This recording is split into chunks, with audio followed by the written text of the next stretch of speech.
ప్రతి కుటుంబంలో కూడా మరి దీపము వెలిగించాలి. ఆ దీపస్తంభముల మీద వెలగాల్సిన ఆ 7 దీపాల గురించి మరి మనము ధ్యానం చేసుకుంటూ ఉన్నాం. ఆ యొక్క దీపపు వెలుగులో మరి మన యొక్క జీవితాలను సరి చేసుకొని పవిత్రత, యథార్థత, నీతి మరి మన జీవితంలో ఉన్నాయా లేదా ఎప్పటికప్పుడు మనం ఏం చేయాలండి, ఆ యొక్క వెలుగులో సరి చేసుకున్నట్లయితే మరి మన నీతికి తగినట్టుగా దేవుడు మన నివాస స్థలాన్ని వర్ధిల్ల చేస్తాడు. మొదట మన స్థితి కొద్దిగా ఉండిన తుదకు ఏం కలుగుతుందంట, మహాభివృద్ధి మరి మన జీవితంలో దేవుడు కలుగజేస్తానని తెలియజేశాడు. అయితే మరి దీపస్తంభం మీద వెలిగించాల్సిన మొదటి దీపము వాక్యం అయితే, రెండవ దీపము గురించి ఈరోజు మరి మనము ధ్యానం చేసుకుందాం. సామెతల గ్రంథము 6వ అధ్యాయము 23వ వచనం. సామెతల గ్రంథము 6వ అధ్యాయము 23వ వచనం.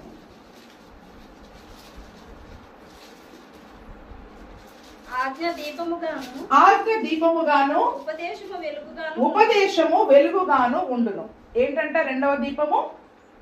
ఆజ్ఞ. ఏంటంటే రెండవ దీపము ఆజ్ఞ. ఆజ్ఞ దీపము. అక్కడ కీర్తనలోనేమో నీ వాక్యము నా పాదములకు దీపం అన్నాడు. రెండవది ఆజ్ఞ దీపము, ఉపదేశము వెలుగుగా ఉంటుందంట కదండి. అందుకనే ఆజ్ఞ అనే దీపాన్ని ప్రతినిత్యము మన ఇంటిలో మనం వెలిగించాలి. ఏం చేయాలి చెప్పండి? ఆ దేవుని ఆజ్ఞలలో మరి మనం నడుస్తున్నామా లేదా అనే ఆజ్ఞ అనే దీపాన్ని వెలిగిస్తే ఆ ఆజ్ఞల వెలుగులో, ఆ యొక్క వెలుగులో, ఆ ఉపదేశం యొక్క వెలుగులో కదండి. ఆజ్ఞ మనకు అర్థం కాదు. ఆ ఆజ్ఞని దాన్ని దాని ప్రకారం ఎలా జీవించాలో మీకు మేము తెలియజేసినప్పుడు ఆ ఉపదేశం యొక్క వెలుగులో మనం నడవాలి. ఆ ఉపదేశం యొక్క వెలుగులో ఆ దీపం వెలిగించినప్పుడు వచ్చే వెలుగు ఏంటంట? ఉపదేశము. అందుకనే ఇప్పుడు మనం చేసే ఆ ఉపదేశం అంతా కూడా మీ ఆత్మీయ జీవితాలకి వెలుగుగా ఉండాలి. ఆ ఆజ్ఞను గురించిన బోధన మేము చేస్తూ ఉన్నప్పుడు అది మన జీవితాలలో వెలుగుగా ఉండి మరి మన ఆత్మీయ జీవితాలను సరి చేసేదిగా ఉంటూ ఉంది. అయితే ఆజ్ఞ దీపము, ఉపదేశము వెలుగుగా ఉండాలి. అసలు ఎందుకు ఆజ్ఞలు పాటించాలి చెప్పండి? ఎందుకు ఆజ్ఞలు పాటించాలి? ఊరికే ఆజ్ఞను పాటించాలి అని చెప్తా ఉంటాం కదా. ఆజ్ఞ దీపంగా ఉంది, ఎందుకు పాటించాలి? ఆత్మీయ స్థితిలో చల్లారిపోకూడదు, ఇంకా లోకంలోకి వెళ్లకుండా, ఇంకా ఇంకా అందరికీ తెలిసింది ఒక చిన్న అసలు ఆ మాట మనకి మన మైండ్ లో ఉండిపోవాలి ఎప్పుడు. ఆజ్ఞాతిక్రమమే పాపం. ఆజ్ఞను అతిక్రమిస్తే ఏమైతుంది? అది పాపము. ఆజ్ఞ అనేది మనం పాటించాలి. అది చేయకపోతే మన జీవితంలో అది పాపముగానే ఎంచబడతా ఉంది. కాబట్టి మరి ఆ ఆజ్ఞను అతిక్రమిస్తే పాపమే. కానీ అసలు ఆజ్ఞల ప్రకారం చేస్తే ఎన్ని మేలులు ఉన్నాయో కొన్ని విషయాలను మరి మనం ఈరోజు ధ్యానం చేసుకుందాం. మరి ఆజ్ఞలను ఎందుకు దేవుడు మన జీవితంలో చేయాలని చెప్పాడంటే ద్వితీయోపదేశ కాండము 8వ అధ్యాయము 5వ వచనం నుండి చదువుకుందాం. ఆజ్ఞలు ఎందుకు పాటించాలి అనే విషయము ద్వితీయోపదేశ కాండం 8, 5, 6 చదవండి. ఫస్ట్ ఏదైనా మనం చేసేటప్పుడు ఎందుకు చేయాలి, ఎలా చేయాలి, చేస్తే ఏమొస్తుంది, ఈ 3 విషయాలు మనకు అర్థం కావాలి. అందుకే ఇప్పుడు ఆజ్ఞ దీపం ఏంటి, ఈ ఆజ్ఞ ప్రకారం మనం చేయకపోతే ఏమవుతుంది, ఇది చేస్తే ఏం జరుగుతుంది అనే సంగతి చదవమ్మా. ద్వితీయోపదేశ కాండము 8, 5. ఒకడు తన కుమారుని ఎట్లు శిక్షించెనో అట్లే నీ దేవుడైన యెహోవా నిన్ను శిక్షించు వాడని నీవు తెలుసుకొని ఆయన మార్గములలో నడుచుకొనున్నట్లును ఆయనకు భయపడునట్లును నీ దేవుడైన యెహోవా ఆజ్ఞలను గైకొనవలెను. నీ దేవుడైన యెహోవా నిన్ను మంచి దేశములో ప్రవేశపెట్టును. ఎందుకు గైకొనాలంటే చెప్పండి ఇప్పుడు? అర్థం కాదుగా.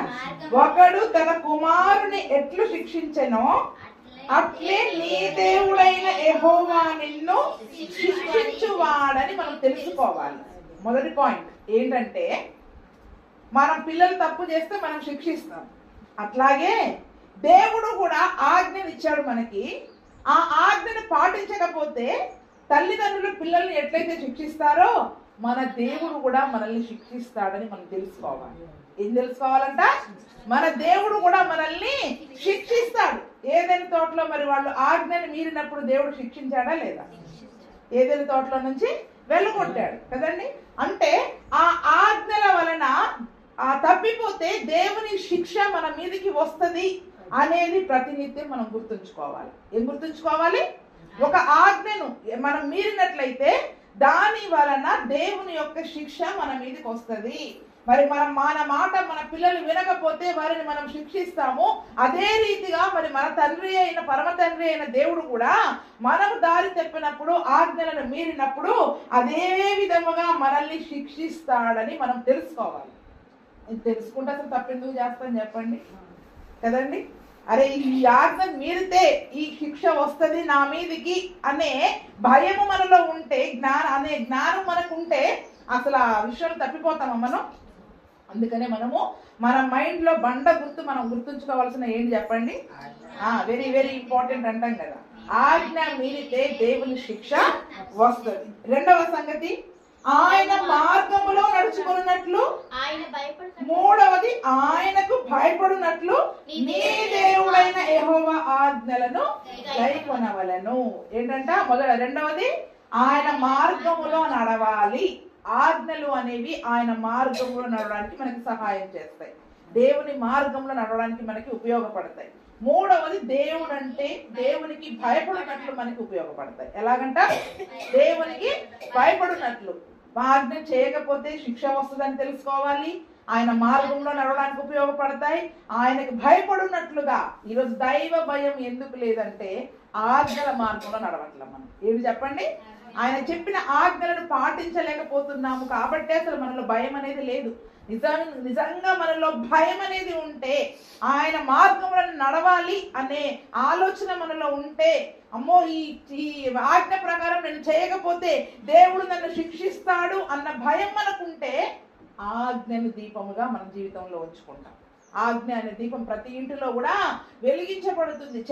ఏమి చెయ్యాలో తెలుసు, చేయకూడదో మనము వాక్యం ద్వారా వింటూనే ఉన్నాం, కానీ చేయటం లేదు. అంటే ఆయన శిక్షను మర్చిపోతున్నాం, ఆయనకు భయపడట్లేదు. ఆయన మార్గంలో మరి మనము అనేక విషయాలలో మరి మనము నడవలేకపోతా ఉన్నాం. కొన్నిటిని జరిగిస్తున్నాం, కొన్నిటిని జరిగించట్లేదు. అందుకనే 10 వెండి నాణాల సంగతి నేను మధ్యలో ఎందుకు తీసుకొచ్చానంటే, మనం 9ని చేసి మరి ఒక్క ఆజ్ఞ విషయంలో తప్పిపోయినా కూడా 9 విషయంలో కూడా మనం ఏమైపోతామంట? అపరాధులమైపోతామంట. అపరాధులముగానే ఎంచబడతాము. కాబట్టి మరి ఏ ఆజ్ఞ విషయంలో మరి మనం తప్పిపోతున్నామో ఆజ్ఞ అనే దీపాన్ని మరి మనం వెలిగించుకొని ఆ యొక్క దేవునికి భయపడుతున్నామా, మరి ఆయన మార్గంలో నడుస్తున్నామా, దేవుని యొక్క శిక్షకి మరి మనం భయపడుతున్నామా అని ప్రతినిత్యము కూడా మరి మనల్ని మనము సరి చేసుకోవాలి. ఎందుకు ఆజ్ఞలు గైకొనాలి అంటే అది మొదటి సంగతి. రెండవది ఏంటంటే పాపము. ఆజ్ఞను చేయకపోతే మరి పాపంలో పడిపోతాం. ఆ పాపానికి తగిన శిక్ష మరి మన మీదకి వస్తూ ఉంది. కాబట్టి ఆ దేవుని యొక్క ఆజ్ఞలను మనం గైకొనాలి. ఆజ్ఞ అనే దీపాన్ని వెలిగించి ఆ యొక్క దీపము వెలుగులో మరి మన ఆత్మీయ జీవితాలను మనము వెలిగించుకోవాలి. అందుకనే ఆజ్ఞలను పాటిస్తే ఏమేమి మేలులు ఉన్నాయో నేను చూసినప్పుడు చాలా మేలులు ఉన్నాయండి. కానీ 1-2 విషయాలు నేను చెప్తాను. ఎందుకంటే మరి ఆ అన్ని విషయాల గురించి మనం ధ్యానం చేసుకుంటే మనకు సమయం సరిపోదు. కీర్తనల గ్రంథము 119:6 చదవండి. ఆజ్ఞలను మరి మనం పాటించడం ద్వారా మనకి కలిగే మేలు. 119:6. నీ ఆజ్ఞలన్నిటినీ నేను లక్ష్యం చేయనప్పుడు నాకు అవమానము కలుగనేరదు. నీతిగల నీ న్యాయ విధులను నేను నేర్చుకున్నప్పుడు యథార్థ హృదయముతో నీకు కృతజ్ఞతాస్తుతులు చెల్లించదు. చాలా మారవచ్చున్నాం ఒకటి చాలు. నీ ఆజ్ఞలన్నిటినీ నేను లక్ష్యం చేయనప్పుడు. అక్కడ ఏముందంటే ఆజ్ఞను అని ఉందా, ఆజ్ఞలన్నిటినీ అని ఉందా? అన్నిటినీ కదండి. ఒక్కదాన్ని కూడా విడిచిపెట్టకుండా, ఆ ఒక్కదాన్ని కూడా విడిచిపెట్టకుండా లక్ష్యం చేయాలి. బాబు నేను ఈ ఒక్కదాన్ని ఎందుకు విడిచిపెట్టాలి, ఈ ఒక్కదాన్ని విడిచిపెట్టి నేనెందుకు శిక్ష తెచ్చుకోవాలి, నేనెందుకు దేవుని మార్గంలో నుండి తప్పిపోవాలి అని ఆజ్ఞలన్నిటినీ కూడా మరి మనం లక్ష్యము చేస్తే మన జీవితంలో అవమానం ఉండదంటండి కదండి. మన జీవితంలో ఏ రకమైన అవమానము అనేది మరి మన జీవితంలో రాదు. ఈరోజు మన ఆత్మీయ మన యొక్క కుటుంబ జీవితాలలో కొన్ని అవమానాలను మనం ఎందుకు కొని తెచ్చుకుంటున్నాము అంటే ఆ యొక్క ఆజ్ఞ ప్రకారం మనం చేయక, దేని ప్రకారం చేయక, ఆజ్ఞలను పాటించకనే అవమానాన్ని తెచ్చుకుంటున్నాం. ఏదైనా తోటలో ఆదామవ్వలు ఆజ్ఞను మీరడం ద్వారా దిగంబరులమని తెలుసుకున్నారు, అవమానాన్ని కొని తెచ్చుకున్నారు. ఏం కొని తెచ్చుకున్నారండి వారు? అవమానాన్ని కొని తెచ్చుకున్నారు. ఈరోజు చాలా విషయాలలో మరి మనం ఆజ్ఞల ప్రకారము మనం చేయకపోవడం ద్వారా, ఆజ్ఞ అంటే ఏంటి చెప్పండి? ఖచ్చితంగా చేయాల్సిన కమాండ్, అంతే. అది ఖచ్చితంగా మనం చేయాల్సింది కదండి, ఖచ్చితముగా చేయవలసిన సంగతి. అది ఒక కమాండ్, ఒక అధికారముతో కూడిన ఆజ్ఞ అది. కాబట్టి అది చేయకపోవడం ద్వారా మన జీవితంలో ఏం కలుగుద్దంట?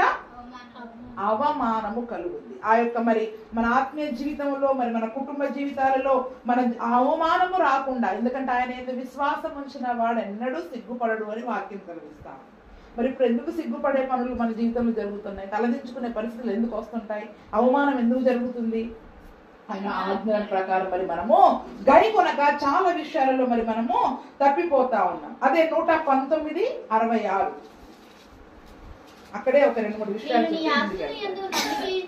నేను నీ ఆజ్ఞల యందు నమ్మిక ఉంచి ఉన్నాను, మంచి వివేచన మంచి జ్ఞానము నాకు నేర్పుము. మంచి వివేచన మంచి జ్ఞానము ఏమొస్తుందంటే చూడండి, ఆజ్ఞల యందు మనం నమ్మిక ఉంచితే మంచి వివేచన మంచి జ్ఞానము.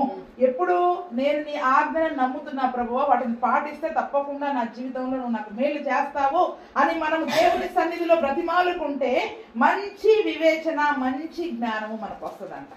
ఎటువంటి వివేచన జ్ఞానము? ఈరోజు చాలా మందికి వివేకం లేదండి. ఈ ఒక పని చేస్తే, ఒక మాట మాట్లాడితే దాని ప్రతిఫలం ఎలా ఉంటది అని ఆలోచించకుండా, వివేచన లేకుండా మాట్లాడుతున్నారు, పనులు చేస్తా ఉన్నారు.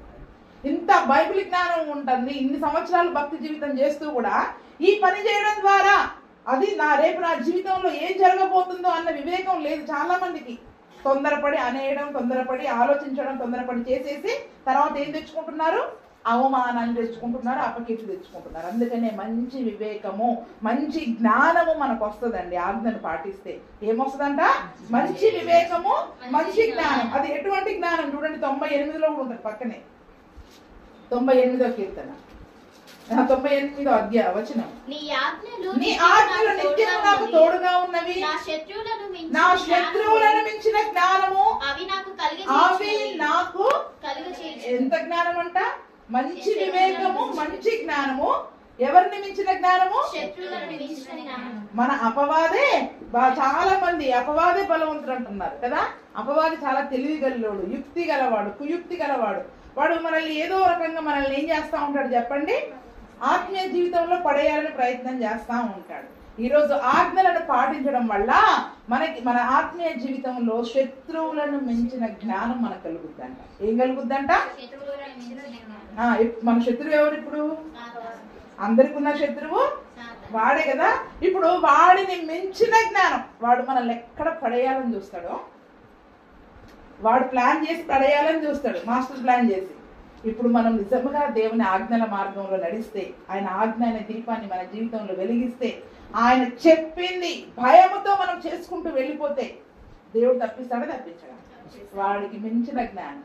నువ్వే మాస్టర్ ప్లాన్ వేస్తే నిన్ను తయారు చేసినోడే దేవుడు కదా. నిన్ను తయారు చేసినోడే దేవుడు. మరి ఆయన మనకెంత జ్ఞానం ఇవ్వాలి? ఇదిగో వాడు ఇక్కడ ఈ యొక్క అపాయం పొంచి ఉంది కాబట్టి ఆ వలలో చిక్కుకోకుండా మరి నువ్వు జాగ్రత్త కలిగి వెళ్ళు అని దేవుడు మనకి జ్ఞానాన్ని నేర్పిస్తాడండి. ఈరోజు మనకి ఎందుకు జ్ఞానము లేకుండా అపవాది తంత్రాలలో పడిపోతా ఉన్నాం. అందుకనే పౌలు గారు అంటాడు, ఏమంటాడు? మనం అపవాది తంత్రములను ఎరుగని వారము. తెలుసుకున్నారా అందరూ అపవాది తంత్రం ఏంటో? తెలుస్తున్నాయి మనకి అపవాది తంత్రాలు ఏంటో? తెలవట్లేదు, చాలా తెలవట్లేదు. కొన్ని తెలుస్తున్నాయి, నాకు తెలిసిపోయిందని సంకలు కొట్టుకుంటున్నాం, కానీ చాలా తెలియట్లేదు. మనకి తెలియకనే మనము ఎన్నో విషయాల్లో తప్పిపోతా ఉన్నాం. మొట్టమొదటి పవిత్రత విషయంలో తప్పిపోవడానికి మన నోరు కారణం, అంతే కదా. పవిత్రతను పాడు చేసుకునేదే మన నోరు, నాలుక. అలాగే దాన్ని జాగ్రత్త కాపాడుకుంటున్నామా? అపవాది ఎక్కడ ఏ నోరు ఎక్కడ మాట ద్వారా మనల్ని పడేస్తాడోనని నోటి కళ్ళెం పెట్టుకోగలుగుతున్నావా? అనాల్సినవి అన్నీ అనేసి అనుకుని ఉంటే బాగుండేది అనుకుంటాం. అనకుండా ఉంటే బాగుండేది అని మరి మనము అనుకుంటాం. అందుకనే శత్రువులను మించిన జ్ఞానము దేవుడు మనకి ఇస్తాడంటండి. ఆ దినమున ఆజ్ఞను పాటించకపోవడం వల్ల అపవాది యొక్క ఉరిలో వలలో ఆదామవ్వలు చిక్కుకున్నారు. నిజంగా ఆజ్ఞను పాటించి ఉంటే వాళ్ళు నేను తినను అని ఒక్క మాట మేము అని ఉంటే వాడు ఏ ప్లాన్ చేసినా కూడా ఆ ప్లాన్ నుండి దేవుడు తప్పించేవాడే. కానీ ఆమె ఏం చేసింది? దేవుడు వద్దు అన్న ఆజ్ఞను ఆమె ఏం చేసిందంటే మీరిపోయింది అక్కడ. అందుకనే ఈ రోజు మన ఆత్మీయ జీవితంలో కూడా వాక్యం ఏదైతే వద్దు అని చెబుతూ ఉందో దాన్ని చాలా సార్లు మనం చేయడం ద్వారా జ్ఞానాన్ని వివేకాన్ని మనం కోల్పోతా ఉన్నాం. అపవాది యొక్క తంత్రాలు ఏంటో మనకు తెలియట్లేదు. వాడిని మించిన జ్ఞానం మనకి రావట్లేదు. సులువుగా అపవాది యొక్క ఉరిలో మనం పడిపోతా ఉన్నాం. వాడి యొక్క వలలో మన కాలు చిక్కుపడిపోతా ఉంది. అందుకనే అసలు దేవుడు కొత్త నిబంధనలో మనకి ఇచ్చిన అధికారం ఏంటి చెప్పండి? అధికారం ఏంటి? పాములను తేళ్లను త్రొక్కడానికి నేను మీకు అధికారం ఇచ్చాను. ఆ శత్రువు బలమంతటి పైన మీకు అధికారం ఇచ్చాను. ఎవరి బలం పైన? శత్రువు బలమంతటి పైన దేవుడు మనకి అధికారం ఇచ్చాడు. అంత అధికారముతో ఉండవలసిన మనము ఈ రోజు అధికారము లేని వారిగా భయపడుతూ మరి ఆ యొక్క శత్రువును జయించలేకపోతున్నాము అంటే మనం దేని వలన? ఆయన ఆజ్ఞలను మనం పాటించకపోవడం వల్ల. అన్ని చేస్తున్నాం అనుకుంటున్నాం, ఎక్కడో ఒక చోట తప్పిపోతూ ఉన్నాం. ఆ శత్రువులను మించిన జ్ఞానం మనకి రావట్లేదు. ఆ జ్ఞానాన్ని బట్టి మనం తప్పించుకోలేకపోతా ఉన్నాం. వాడి యొక్క వలలో మరి మనము చిక్కుపడిపోతా ఉన్నాం. అందుకనే మరి ఆ యొక్క ఆజ్ఞలను పాటిస్తే మంచి వివేకం వస్తుంది, మంచి జ్ఞానం వస్తుంది, ఆ శత్రువులను మించిన జ్ఞానం వస్తుంది. అంతేకాకుండా మన ఆత్మీయ జీవితంలో మరి మనకు అవమానం అనేది ఉండదంటండి. దీని గురించి చాలా వచనాలు ఉన్నాయి. అందుకనే ఆజ్ఞలను పాటించే విషయంలో అధిక వాంఛ కలిగి ఉండాలంట. దావీదు అంటున్నాడు, నేను అధిక వాంఛ కలిగి ఉన్నాను. నీ ఆజ్ఞలను పాటించే విషయంలో అధిక వాంఛ అంటే చెప్పండి. వాంఛ అంటేనే కోరిక. అధిక వాంఛ అంటే అసలు పిచ్చి. ఏంటంటే నేను ఆజ్ఞను ఎట్లా పాటించాలి అనే అంత పిచ్చి మనకు ఉండాలంట. ఉందా అసలు మనకి? నిజంగా ఆజ్ఞలు పిచ్చినాడు వీడికి. అసలు ఒక్క ఆజ్ఞ విషయంలో తప్పిపోరు కదండి. కొద్దిమందికి ఒక్కొక్క పిచ్చి ఉంటది అంటారు కదా. అలాగా మనకేం పిచ్చి ఉండాలా? దేవుని ఆజ్ఞలను పాటించాలనే అధికమైన వాంఛతో. ఇంకొక చోటైతే నా నోరు ఒగర్చుచున్నాను అంటాడు. ఏమంటాడు? నా నోరు ఒగర్చుచున్నాను అంటే ఎలా? కుక్క ఎలా నోరు ఒగరుస్తుంది చూడండి, నాలుక బయటికి పెట్టి బలమైన కోరికతో. అంటే మనకి నిజముగా అంత కోరిక ఉండాలి. దేవుని యొక్క కోరికలు ఆ ఆజ్ఞలను పాటించే విషయంలో అవి మనకు ప్రియమైనవిగా ఉండాలా, వాటి యందు ఆనందించాలా. ఎందుకంటే ఆజ్ఞ లేకపోతే మనం దారి తప్పిపోతాం. ఏం తప్పిపోతాం చెప్పండి? ఈ రోజు మనం కూడా మన కుటుంబ మన పిల్లలకి కొన్ని తప్పకుండా ఇవి చెయ్యాలి, ఇది చెయ్యకూడదు ఎందుకు పెడతాం? రూల్స్ ఎందుకు పెడతాం? కొన్ని ఆజ్ఞలు ఎందుకు ఇస్తాం వాళ్ళకి? మనం ఈ లోకంలో వారు పడిపోకుండా, పాపంలో పడిపోకుండా వారిని జాగ్రత్తగా కాపాడుకోవడానికి కదండి. వారు కాపాడబడి ఉండాలి అంటే ఈ ఆజ్ఞలు అవసరం. అదే విధంగా మరి యొక్క పాపలోకంలో కూడా మరి మనము ఆధ్యాత్మిక జీవితంలో పడిపోకుండా ఉండాలి అంటే ఈ ఆజ్ఞలు మరి మనకి కావాలి. అందుకే వాటిని పాటించే విషయంలో అధిక వాంఛ కలిగి ఉండాలి. వాటిని ప్రియమైనవిగా మనం పాటించాలి. వాటి యందు మనం ఆనందించాలి. ఏంటంట?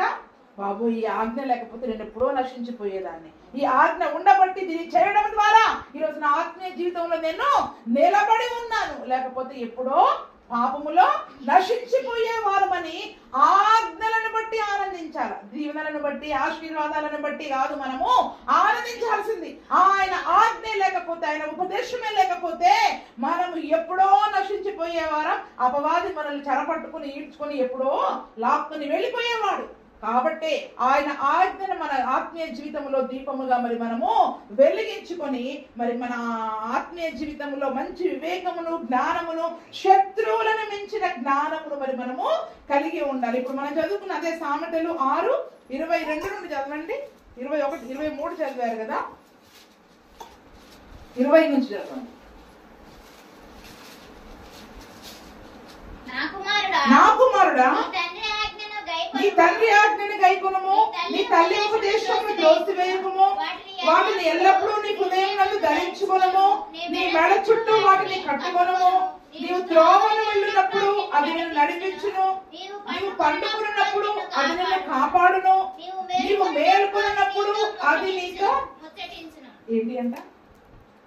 మీతో ముచ్చట్లు పెడతాయంట, మిమ్మల్ని కాపాడతాయంట. మిమ్మల్ని పండుకుంటే మీరు నడిచేటప్పుడు మిమ్మల్ని నడిపిస్తాయి అంట. ఏంటి అంట? ఆజ్ఞలండి. ఏంటవి? ఆజ్ఞలు. ఎంత చక్కని, నాకు ఆ మాట మరి చాలా నచ్చింది. 22వ వచనం చదవండి. ఏంటది? దేవుడు దేవుడు దేవుడు అనుకుంటాం. దేవుడు కాదు, దేవుని ఆజ్ఞలు మనల్ని నడిపిస్తాయండి. అందుకని ఆజ్ఞ అనే దీపాన్ని మనం వెలిగించుకుంటే మనం ఎక్కడ నడుస్తున్నా మనం నడవవలసిన త్రోవలు అవి మనల్ని నడిపిస్తాయి. మనల్ని నడిపించేది ఆయన ఆజ్ఞలు. రెండవది, ఆయన మనం పండుకున్నప్పుడు, మనకు పడుకున్నప్పుడు మనకు చక్కటి నిద్రను దయచేసేది, మన ఇంటికి క్షేమమును, మరి మన ఇంటి చుట్టూ కాపలా ఉండేది ఏంటి చెప్పు? ఆయన యొక్క. ఎందుకంటే ఆయన ఆజ్ఞల ప్రకారం మనం పాటిస్తున్నాం కాబట్టి ఆయన యొక్క కాపుదల, క్షేమము, భద్రత ప్రతినిత్యము కూడా ఆయన రెక్కల నీడలో మరి మనము ఉంటాము కాబట్టి అవి మనల్ని కాపాడతాయి. అందుకనే పండుకున్నప్పుడు కాపాడతాయి, మన మార్గంలో నడిచేటప్పుడు మనల్ని నడిపిస్తాయి. ఒకవేళ నువ్వు మేలుకొని ఉన్నానా అవి ముచ్చటిస్తాయంట. చూడండి, ఎప్పుడైనా ఆజ్ఞలు మీతో మాట్లాడాయా? ముచ్చట్లు చెప్పాయా? మెలుకున్నా. అదే అందుకనే 3 విషయాలు చెప్పాడు. నడిచేటప్పుడు, పండుకున్నప్పుడు, మెలుకు ఉన్నప్పుడు. నడిచేటప్పుడేమో నడిపిస్తాయి, పండుకున్నప్పుడేమో కాపాడుతాయి, మెలుకు ఉన్నప్పుడేమో ముచ్చటిస్తాయి. నువ్వు ఈ ఆజ్ఞ ప్రకారం చేస్తే దేవుడు ఈ జీవనాన్ని నీకు దయచేస్తాడు. ఈ ఆజ్ఞ ప్రకారం చేస్తే మరి ఈ యొక్క దీవెన ఆశీర్వాదం నీ కుటుంబానికి దయచేస్తాడని ఆజ్ఞలు మనతో ముచ్చటిస్తాయంట. నన్ను పాటించు, నేను నీకు క్షేమాన్ని తీసుకొస్తా, భద్రతను తీసుకొస్తా, కాపుదలను తీసుకొస్తా, నీ ఇంటిలో అభివృద్ధిని తీసుకొస్తా, నీ నివాస స్థలాన్ని వర్ధిల్ల చేస్తా అని ఆజ్ఞలు ముచ్చట్లు చెప్తాయంట మనతో. ఎంత చక్కటి మాట కదండి అసలు. అందుకనే ఆజ్ఞ దీపము, ఉపదేశము వెలుగుగా ఉంటుంది. అయితే మరి ఇప్పుడు ఆత్మీయ జీవితంలో ఆయన మార్గంలో ఆజ్ఞలను పాటించి దీవెనలు పొందుకున్న వాళ్ళు ఉన్నారు, దీవెనలను పాటించక దీవెనలను పోగొట్టుకున్న వారు కూడా ఉన్నారు. అందుకనే ఒక ఇద్దరి గురించి మరి ఈ రోజు మనము ధ్యానం చేసుకుందాం. 1 సమూయేలు గ్రంథము 15వ అధ్యాయము 11వ వచనం నుంచి ధ్యానం చేసుకుందాం. 1 సమూయేలు 15:11 నుండి.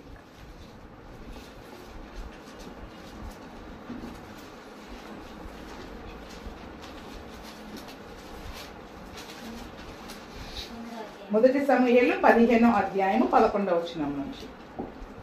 సౌలు నన్ను అనుసరింపక వెనుక తీసి నా ఆజ్ఞలను గైకొనకపోయినను గనుక అతనిని రాజుగా నిర్ణయించినందుకు నేను పశ్చాత్తాపపడుతున్నాను. అందుకు సమూయేలు కోపావేశుడై రాత్రంతా యెహోవాకు మొరపెట్టుచుండెను. ఇక్కడ మనం చూసుకున్నట్లయితే సౌలు యొక్క జీవితంలో మనందరం చాలా సార్లు ధ్యానం చేసుకుంటా ఉన్నాం. కానీ ఇక్కడ దేవుడు దేని గురించి బాధపడుతున్నాడు చెప్పండి? సౌలు నన్ను అనుసరింపక వెనుక తీసి నా ఆజ్ఞలను గైకొనకపోయెను. ఏం గైకొనలేదంట? దేవుడు ఒక ఆజ్ఞ ఇచ్చాడు, దీని ప్రకారం చెయ్యి సౌలు అని సమూయేలు ప్రవక్త ద్వారా చెప్పినప్పుడు మరి ఆ యొక్క సౌలు ఆజ్ఞను మీరాడంట. ఏం చేయలేదంట? ఆజ్ఞను తను గైకొనలేదు. కాబట్టి అతన్ని రాజుగా చేసినందుకు నేను చాలా పశ్చాత్తాపడుతున్నాను. ఎందుకంటే మరి నిజముగా సౌలు ఏ గోత్రం వాడు? సౌలు ఏ గోత్రికుడు చెప్పండి? ఇజ్రాయేల్ గోత్రాలలో బెన్యామీను గోత్రం వాడు. ఏ గోత్రం వాడు? బెన్యామీను అంటే కడసారి వాడు, చివరి వాడు. అందుకనే అతన్ని రాజుగా చేసేటప్పుడు ఏమంటాడు? నేను నా యొక్క గోత్రము అసలు ఎన్నిక లేనిది, చాలా చివర ఉన్నదాన్ని, ఆ గుంపు నాది. ఆ బెన్యామీను ఇంత చిన్నవాడునైనా నన్ను నువ్వు రాజుగా చేసుకోవడానికి నాలో ఏముంది అని అక్కడ అంటాడు. మరి సౌలు కూడా కదా, నేను ఏ పాటి వాడను అని సౌలు కూడా మొదటిసారి అంటాడు. అందుకనే బెన్యామీను గోత్రము వాడు, అంతేగాక గాడిదలు కాసుకునేవాడు. ఏంటి చెప్పండి? గాడిదలు కాసుకునే ఒక వ్యక్తిని మరి ఒక చివరి చిన్న కుమారుడైన బెన్యామీను యొక్క గోత్రములోని ఒక వ్యక్తిని దేవుడు ఎన్నుకొని అతన్ని రాజుగా చేయాలని రాజుగా నిర్ణయించిన తర్వాత చక్కగా మరి దేవుని అభిషేకం పొందుకున్నాడు, ప్రవక్తగా పిలువబడ్డాడు. చాలా విషయాలలో దేవుని మాట ప్రకారమే జీవించాడండి. చాలా విషయాలలో సౌలు ఏమి చేయలేదా అంటే చాలా విషయాలు చేశాడు. ఎందుకంటే ఇజ్రాయిలులను చాలా వరకు కాపాడుతూ వస్తున్నాడు. ఆ యొక్క అభిషేకము కలిగి అతను అనేకమైన యుద్ధాలు ఇజ్రాయిల్ పక్షంగా చేస్తూ వచ్చాడు. ప్రతి యుద్ధములో కూడా దేవుడు విజయం ఇచ్చాడు. ప్రతి యుద్ధంలో కూడా దేవుడు విజయం ఇచ్చాడు. ఒకటే ఒక దగ్గర తగ్గిపోయాడు. ఎక్కడ తగ్గిపోయాడు చెప్పండి? ఆజ్ఞ విషయంలో. ఎందుకంటే అమాలేకీయులను చంపమని దేవుడు చెప్పినప్పుడు చంపలేదండి. ఎందుకంటే అమాలేకీయులకు ఇశ్రాయేలీయులకు తరములకు యుద్ధం అని దేవుడు చెప్పాడు. అమాలేకీయులు శరీర సంబంధమైన స్వభావం కలిగిన వాళ్ళు కాబట్టి ఆ శరీర సంబంధమైన స్వభావం మనలో ఉంటే మన ఆత్మీయ జీవితాన్ని పాడు చేస్తుంది. అతను ఎప్పటికైనా మళ్ళీ నిన్న తిరగబడే అవకాశం ఉంటది. కాబట్టి మీకు సమస్య కలుగుద్ది అని దేవుడు ఒక ఉద్దేశంతో ఏం చేశాడు చెప్పండి? వారిని పూర్తిగా చంపేయమని చెప్తే మన రాజుగారు ఏం చేశారంట? ఎందుకు ఉంచుకున్నాడు? మొన్ననే చెప్పా ఎందుకు ఉంచుకున్నాడు. జనులకు జడిసి ఏం చేశాడు?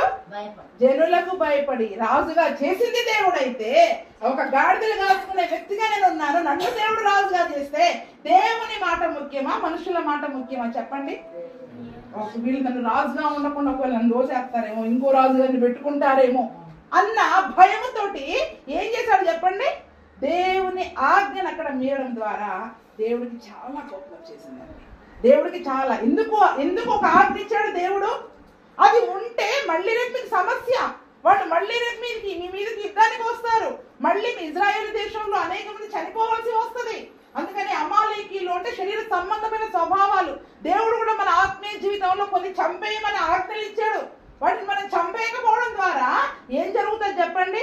ఆ కోపమే కదా, చిన్న మాటే కదా, సణువులే కదా, ఇదే కదా అని మనం దాన్ని చాలా జాగ్రత్తగా కాపాడుకున్నాం అనుకోండి. ఆ ఒక్కటే కదా, దాన్ని చంపకపోతే అని పక్కన పెట్టుకున్నాం అనుకోండి, ఆ ఒక్కటే మేకై మన ఆత్మీయ జీవితాన్ని సంపూర్ణంగా ఏం చేస్తుంది చెప్పండి?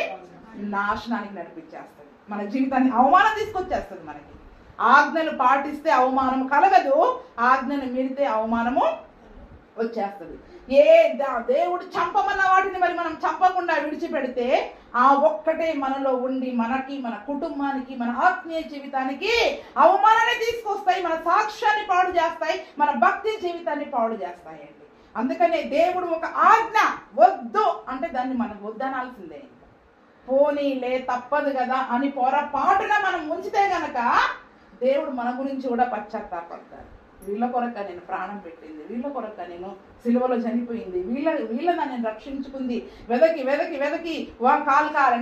కాలి నడకన ఊరూరా తిరిగి వీళ్ళగా నేను రక్షించుకుంది అని దేవుడు మరి మన విషయం కూడా పశ్చాత్తాపడతాడు కదండి. దేవుడు కూడా బాధపడతాడు కదా. ఆ రోజు రాజుగా చేసినందుకే మరి అతని గురించి బాధపడ్డట్లయితే ఈ రోజు మనం ఎన్ని విషయాలలో ఆయన ఆజ్ఞలను మీరి చంపవలసిన వాటిని చంపకుండా, విడిచిపెట్టవలసిన వాటిని విడిచిపెట్టకుండా మనం ఉంచుతున్నట్లయితే మన విషయం కూడా దేవుడు దుఃఖపడుతున్నాడు, బాధపడుతున్నాడు. మనలో ఉన్న పరిశుద్ధాత్మ కూడా దుఃఖపడతా ఉంటది. అందుకనే విమోచన దినము వరకు మనము ఆత్మ చేత ముద్రించబడ్డాము. మరి ఆ పరిశుద్ధాత్మను మరి మనం దుఃఖ పెట్టే వారముగా ఉంటున్నాము. కాబట్టే మన జీవితంలో అవమానాలు వస్తున్నాయి, నిందలు వస్తున్నాయి, సిగ్గు, మరి ఎన్నో విషయాల్లో జ్ఞానము లేని వారముగా, ఓడిపోయిన వారముగా, అభివృద్ధి లేని వారముగా మరి మనము ఉంటా ఉన్నాం. అందుకనే మరి ఆ దినమున సౌలు చేసింది ఒక్క పనే, కానీ దాని ఎన్ని కోణాల్లో మరి మనం ఆలోచించుకుంటే ఈ రోజు మన జీవితంలో కూడా మరి మనము కూడా ఎన్నో విషయాలలో ఆజ్ఞలు మీరడం ద్వారా దేవుణ్ణి దుఃఖ పెడుతున్నాం, దేవుణ్ణి బాధ పెడుతూ ఉన్నాం. అందుకనే దేవుడు ఏమని సెలవిచ్చాడు చదవండి. తర్వాత 13వ వచనం నుంచి. ఉదయమున సమూయేలు లేచి సౌలును ఎదుర్కొనుటకు పోగా సౌలు కర్మెలునకు వచ్చి అక్కడ జయసూచకమైన సిలువను నిలిపి తిరిగి గిల్గాలునకు పోయెనన్న సమాచారము వినెను. తర్వాత అతడు సౌలు వద్దకు రాగా సౌలు యెహోవా వలన నీకు ఆశీర్వాదము కలుగును గాక, యెహోవా ఆజ్ఞ నేను నెరవేర్చితిననగా. చాలు ఏమన్నారండి? ఏమన్నారు చదవండి, చివరి మాట చదవండి. సమూయేలు రాగానే ఏం చెప్తున్నాడు మళ్ళీ?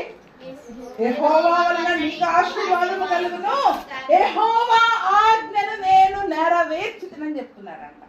అక్కడ చేసిన పని ఏంటి అంటున్న మాట ఏంటి? మన క్రియలకి, మన మాటలకి, మన విశ్వాసానికి, మన క్రియలకి అసలు సంబంధం ఉన్నట్లేదు. ఉంటుందా? ఒక్కసారి అనుకుందాం.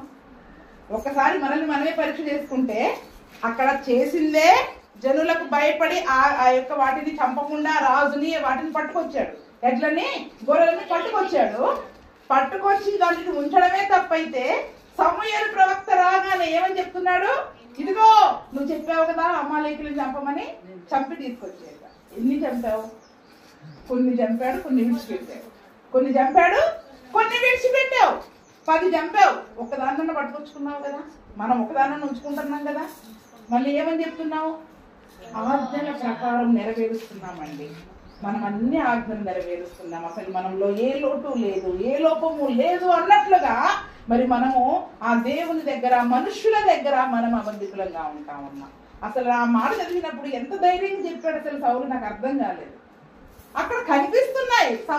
సమూయేలు అన్నాడు, నువ్వు నెరవేర్చితే మరి ఈ గొడ్ల అక్కడ ఏమన్నాడు, అలాగైతే ఆ వినబడుచున్న గొర్రెల అరుపులు, ఎడ్ల రంకెలు ఎక్కడివి?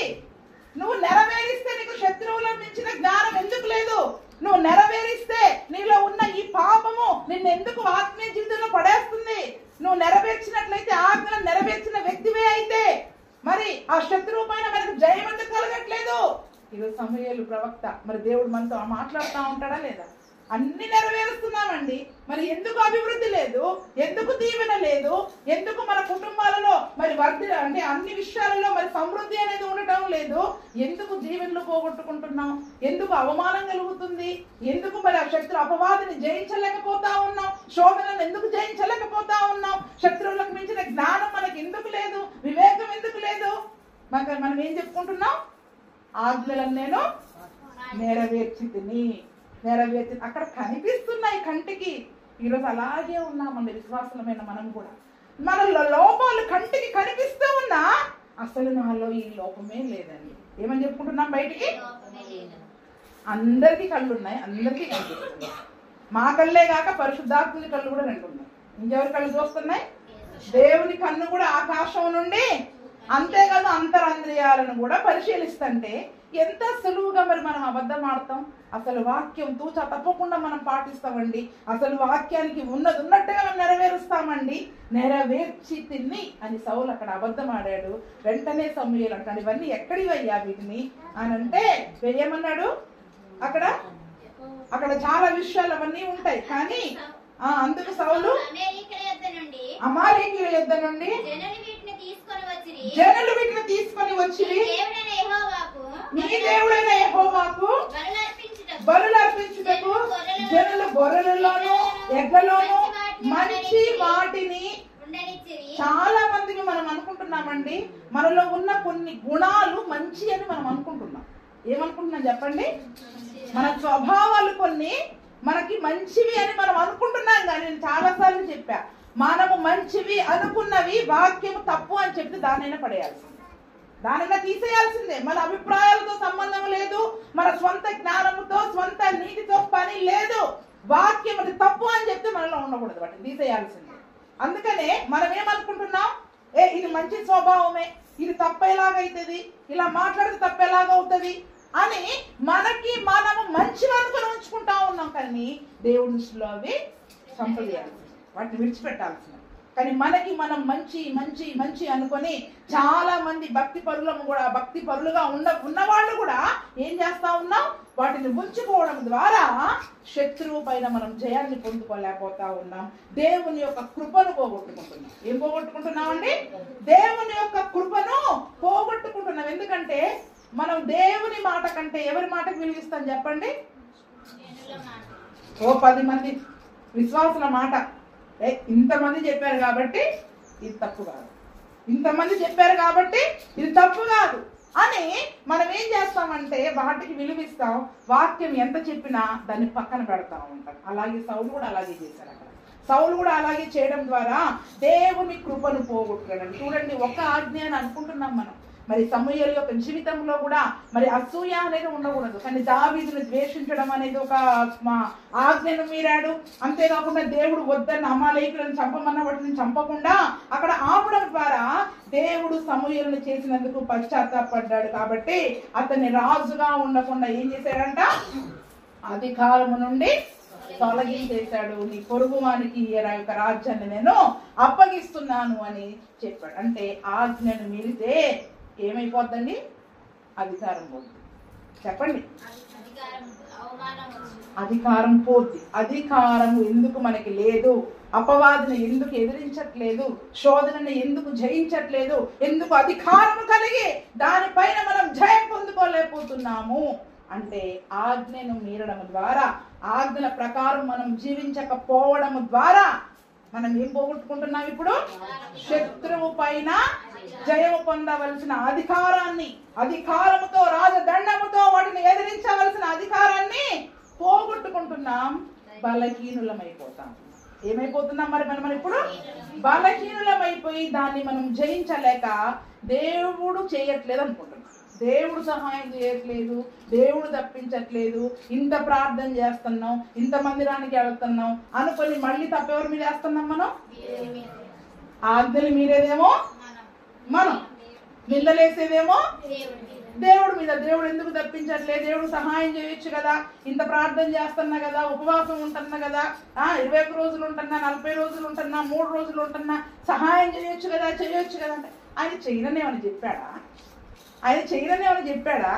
నువ్వు ఆజ్ఞలు మీది ఆయన చేయట్లేదంటే ఆయన ఒకటే అన్నాడు, నువ్వు ఆజ్ఞలు పాటించు, అవి నిన్ను కాపాడుతాయి, అవి నిన్ను నడిపిస్తాయి, అవి నీతో ముచ్చటిస్తాయి. చక్కగా వాటిని పక్కన పెట్టేసి నువ్వు మనుషులతో ముచ్చట్లు పెట్టి వాళ్ళ మాటలు విని వాళ్ళు చెప్పింది నువ్వు చేసుకుంటా పోతే దేవుడు ఎందుకు కాపాడుతాడు? దేవుడు ఎందుకు నడిపిస్తాడు? అందుకని ఆజ్ఞలు మీరితే అధికారం పోగొట్టుకుంటాం. ఏం పోగొట్టుకుంటాం చెప్పండి? అధికారాన్ని పోగొట్టుకుంటాం. కాబట్టి ఈరోజు మనం అనుకోవచ్చు చాలా పాటిస్తున్నామండి, ఈ ఒక్క విషయంలో నేను బలహీనమైపోతూ ఉన్నాను, ఈ ఒక్క విషయంలో మరి మాకు కుదరటం లేదు అని మనం అనుకోవడం ద్వారా మరి ఎన్నో విషయాలలో మనం బలహీనులమైపోతున్నాం. అధికారాన్ని మనం పోగొట్టుకుని అపవాది పైన, శోధనల పైన జయం పొందుకోకుండా మరి మనం ఉంటూ ఉన్నాం. అంతేకాదు ఆజ్ఞలు మరి మనం పాటించకపోతే మన విషయమై దేవుడు కూడా దుఃఖపడేవాడుగా ఉంటాడు. ఎలా ఉంటాడండి? దుఃఖపడేవాడుగా ఉంటాడు. పరిశుద్ధాత్ముడు, మనలో ఉన్న పరిశుద్ధాత్ముడు కూడా మరి దుఃఖపడేవాడుగా ఉంటాడు. కాబట్టి మరి ఈ దినమున ఆ యొక్క ఆజ్ఞ అనే దీపమును మనం వెలిగించుకొని ఎక్కడ తప్పిపోతున్నామో దానిని సరి చేసుకునే కృపను దేవుడు మనకు దయచేయును గాక. ఆమేన్.